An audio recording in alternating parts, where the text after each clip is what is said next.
We begin in China, where the fate of this man has prompted a diplomatic rebuke, a clarification, and then disbelief. This is Uighur singer Abdurehim Heyit, after reports emerged of his death in a Chinese internment camp. This video was released. My name is Abdurehim Heyit. Today is February the 10th, 2019. I'm in the process of being investigated for allegedly violating the national laws. I'm now in good health and have never been abused. Now,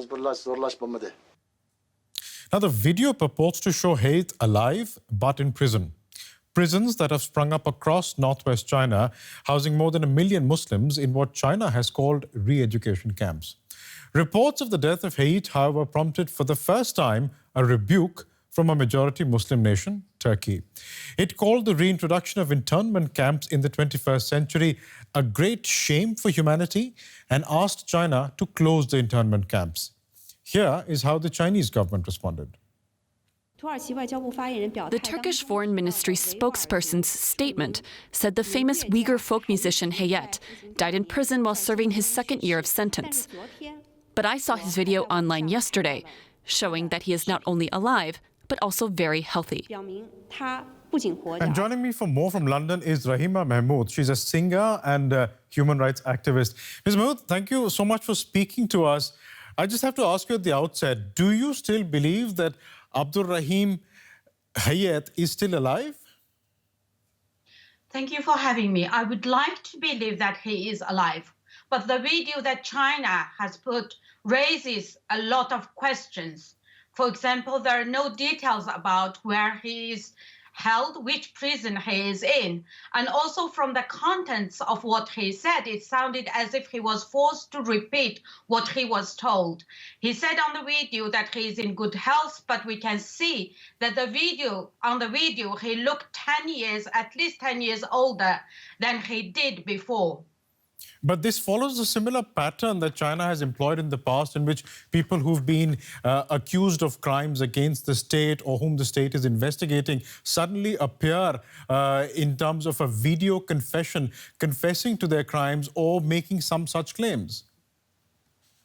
Yes, this is a very common act that China or Chinese government also forced the prisoners to do or to say what they are forced to do. What are the crimes that Abdurehim Heyit is in prison for?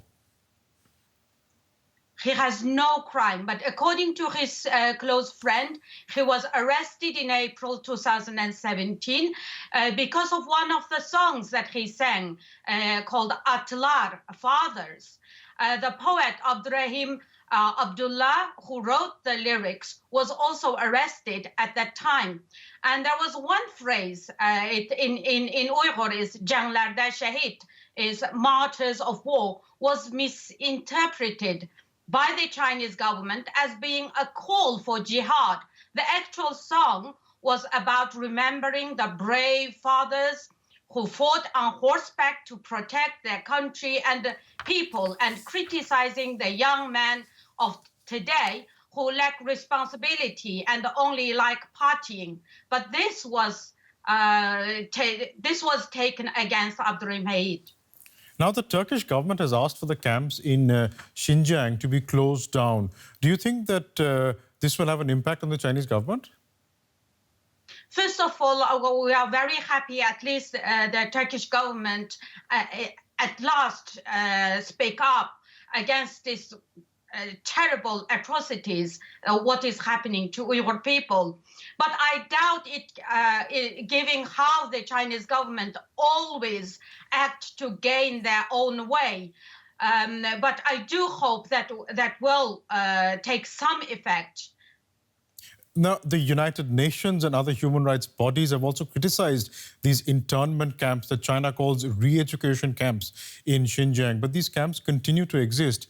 Do you think that the international community has failed the Uyghurs of China?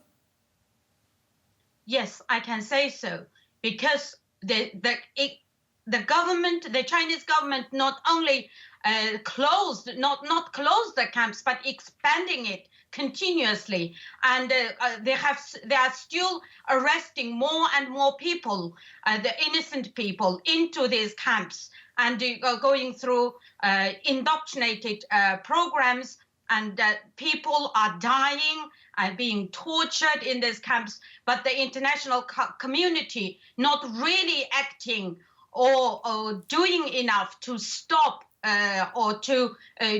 stop these camps. China's government clearly committing crime against humanity, and the international community, I believe, should do more to stop this. Right. Rahima, Mahmut singer and human rights activist joining us from London. Thank you very much for speaking to us.